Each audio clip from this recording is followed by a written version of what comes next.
Hello there friends, this is Dota News. We are here to create the best Dota News channel ever. Here's what we cover in today's episode.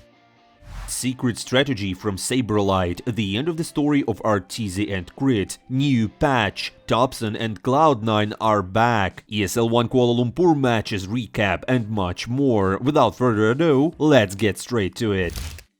And I think we should start with the good news from Valve. They rolled out a post about Frostivus. In it, they've teased some future changes in the patch. I'm gonna do something here, so if you feel cringed, just skip it, but I hope that you won't. 'Twas Frostivus Eve, and all across the map, the neutrals were quiet, their camps left unstacked. We'd gorged on a feast of a blue horn and spiced creep, and had just settled in for a peaceful night's sleep, when up on the roof, with a house-shaking thud, a creature had landed and sniffed for our blood. A sword could be heard being dragged across the shingles, then the chimney exploded, and in came King Kringle. His silhouette stalked through the splintered debris of branches and cinders that would once be our tree. He righted an armchair, still quietly smoldering, and sat down with 3 sacks he'd been up till now shouldering. A dark incantation, his hollow voice boomed, like a sepulchral drum being banged in a tomb. A sack of gifts present, a sack of gifts past, a sack of gifts taken but often brought back. Excuse me, I said, crawling out from the rubble. The gifts that I'd like, it's not much of a trouble. Please don't kill my children, please don't kill my wife. I would rather you left and spared everyone's life. He emptied a sack and adjusted his helm. The first sack of gifts is unknown to the realm. The Nemesis Curse, the Whisper of Dread, the Moonlight Tiara, and much more, he said. In the ensuing silence,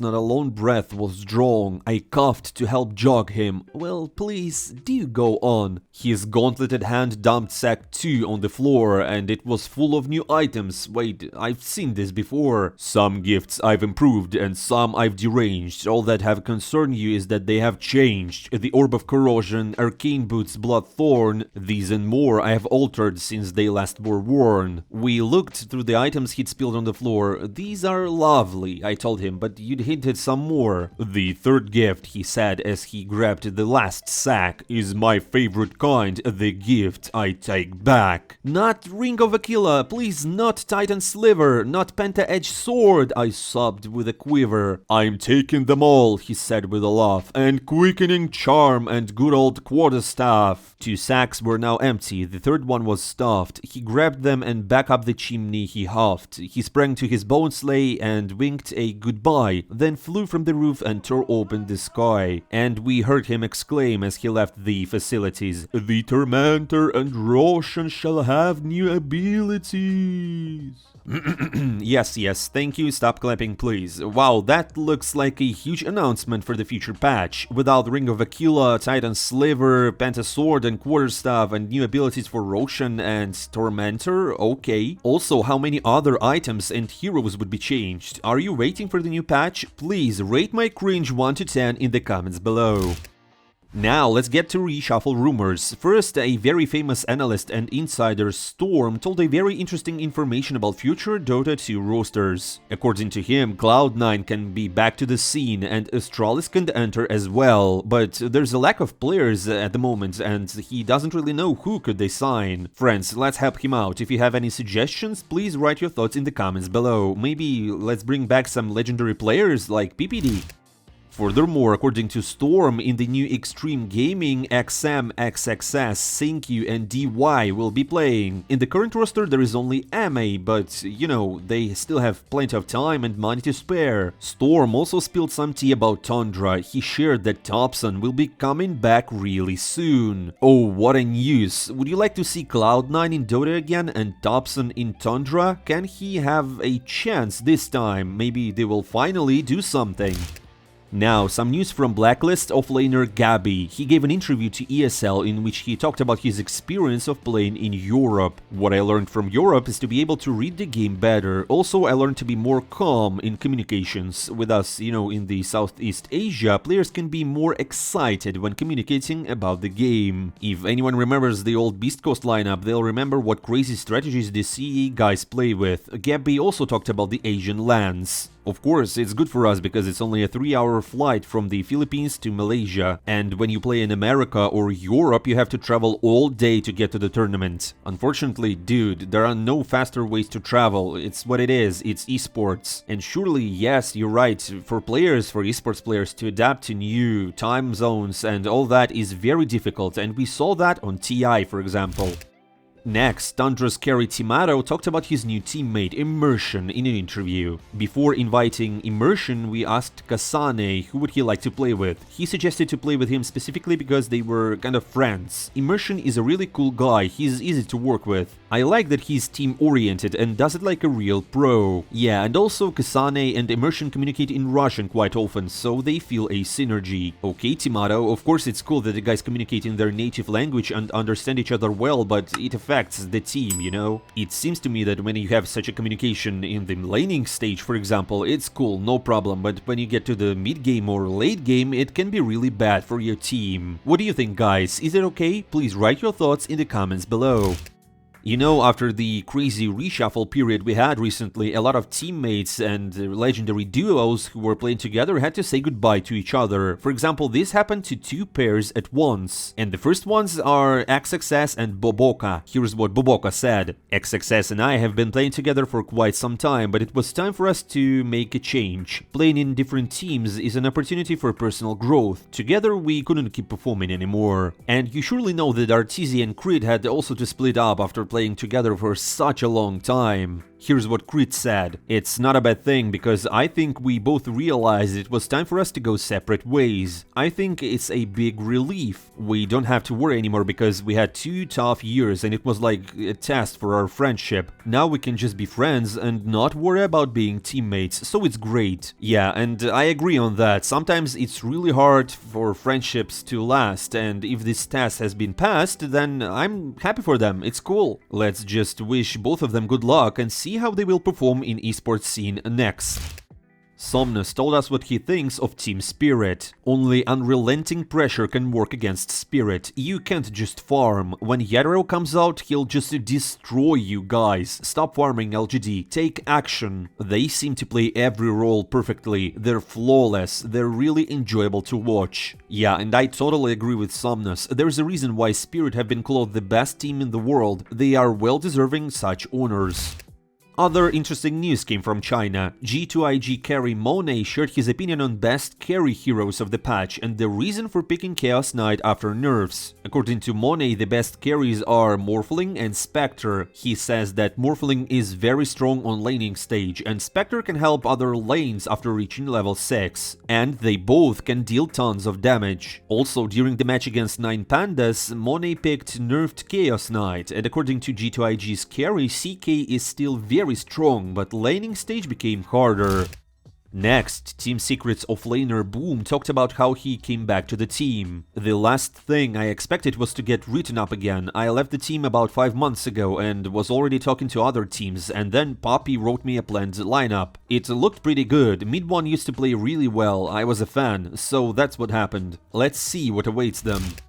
More interesting news came from CEO of Aurora. In an interview, he talked about the team's goals. I think there will be no secret here. We want only victories. We are expecting a large number of huge tournaments this year, and we want to participate in them. And of course, to write the names of the guys in the org in the history of Dota 2 with the help of the main celebration, the International. Also, the CEO of Aurora told about the media and how the team works with it. We plan a lot of activities. We will familiarize our Russian-speaking audience with the guys and let them get to know each other better. After all, one of our goals in esports is to make the audience and fans feel something more and let them touch the so closed world of professional esports. Guys, what do you think about the new Aurora roster, or shall I say the X-Talon roster that's now playing under a new tag? Anyways, write your thoughts in the comments below.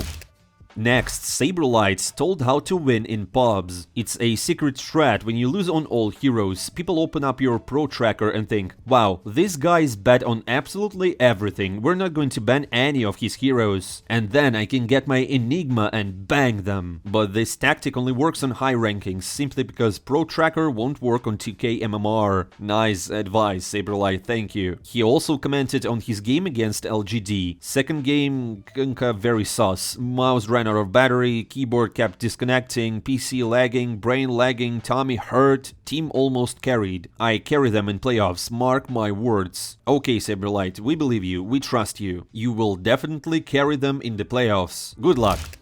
Now, finally, after all this chaos, cringe and all that, let's talk about the matches from ESL One Kuala Lumpur. We shall start with the match of AZURE RAY versus Gaimin Gladiators. It's not so principal, it's not a derby, but everyone was expecting an easy game for GG. But the result shocked everyone. On the first map, Duracio decided to please us with his favorite Morphling, and we saw Queen of Pain in the middle and position 3 Druid. AZURE responded with Viper, Magnus and Lifestealer. First blood as always happened as early as possible, with Gladiators managing to pick up carry. And yeah, in general, the whole laning stage was won by GG, especially when you see the favorite signature Druid by Ace. At 20 minutes they had an 8k advantage and their cores were at the top of the net worth, which basically, obviously, logically led them to Roshan, which, according to all the scripts we already seen, didn't really work out. At 30 minutes the advantage in 11k and the fight on the Roshan that can go wrong. As you already know, Duracio is the player who can win anything solo and lose everything solo. Here you can see how Anton just jumped into RP, which led to Roshan, but for AZURE RAY. And here Duracio sets himself up again in the forest, and as a result, all the advantage was lost, just evaporated in front of everyone. And so Duracio set himself up more than once or twice. They kept finding him. And when the team tried to protect their carry, they went to the tavern as well. In the end, at 40, AZURE RAY went to high ground, won an unreal fight, and GG cores with no buybacks could do nothing but just type GG. The second map was even worse. It was an absolute one-sided game. The mid lane Necrophos solved everything. AZURE RAY, knowing that GG's game is built around Quinn, decided to mess up with him, and they just kept going mid and finding him and sending him to the tavern and all that. And they also evaporated all the support of the opponent. As a result, GG's cores couldn't do anything, and at the 10th minute they didn't have any tier 1 towers at all. At 14 minutes, GG tried to show something, but AZURE RAY cores were just too big. At 21, the Chinese team just went for high ground even with no Aegis. And next, a couple of minutes later, they just started a fight diving under towers, and GG lost. 2-0, a confident win from AZURE RAY.